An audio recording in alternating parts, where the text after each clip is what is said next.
사랑하는 성도 여러분, 오늘도 하나님의 은혜와 하나님의 평강이 여러분과 여러분의 가정 가운데 함께 하시기를 예수님의 이름으로 축복합니다.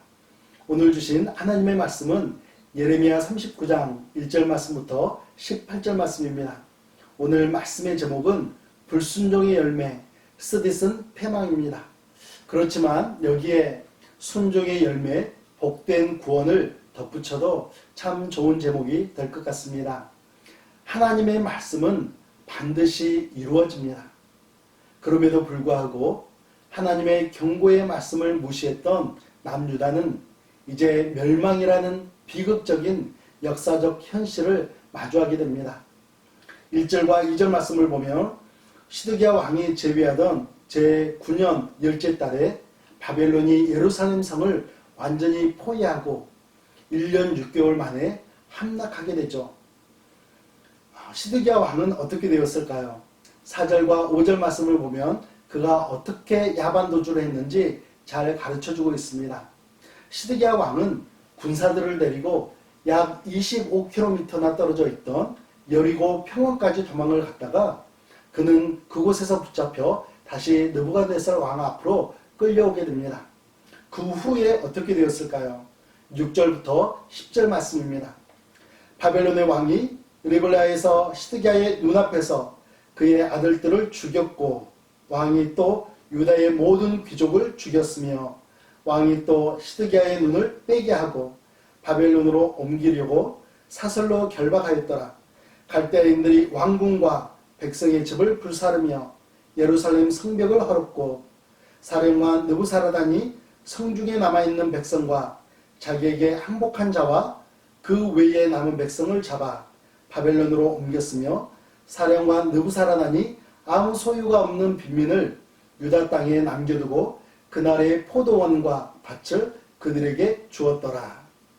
항복하지 않은 고관들은 죽음을 피할 수 없었습니다.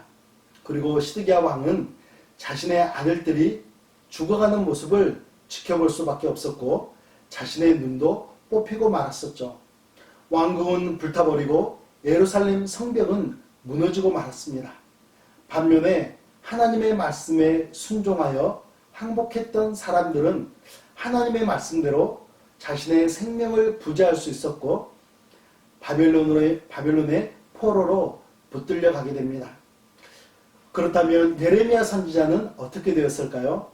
11절과 12절 말씀입니다. 바벨론의 느부갓네살 왕이 예레미야에 대하여 사령관 느부사라단에게 명령하여 이르되 그를 데려다가 선대하고 해하지 말며 그가 네게 말하는 대로 행하라. 예레미야는 선대를 받으면서 자신의 집으로 돌아가 백성들과 함께 살게 되었습니다. 그리고 하나님께서는 구덩이에 갇혔던 예레미야를 구명했던 에베멜렉에 대해서 이렇게 말씀하고 있습니다. 18절 말씀입니다.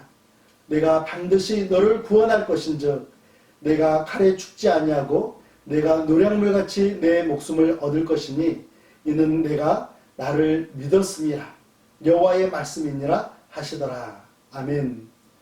하나님께 믿음을 보여드렸던 에베멜렉은 그 믿음으로 인하여서 하나님의 약속, 그 생명을 구원받는 약속을 받게 됩니다. 사랑하는 성도 여러분, 하나님의 말씀은 반드시 이루어집니다. 천국과 지옥에 대한 약속도 반드시 이루어질 뿐만이 아니라 매일 주시는 하나님의 말씀도 우리의 삶 가운데 이루어지게 되는 것이죠. 하나님께서 여러분에게 주시는 말씀, 오늘 하루 일과 가운데 믿음을 보여드리면서 그 말씀에 순종하면서 하나님의 은혜를 누리시는 복된 하루가 되시기를 예수님의 이름으로 축복합니다. 우리 함께 기도하겠습니다. 살아계신 하나님 아버지, 지금도 저희들에게 말씀하시고 순종하기를 원하시며 믿음을 보이기를 원하시는 하나님의 말씀에 의지하여 오늘도 말씀에 대한 믿음과 순종을 하나님 앞에 올려드리는 저희들의 삶이 되기를 간절히 소망합니다. 예수님의 이름으로 기도합니다. 아멘.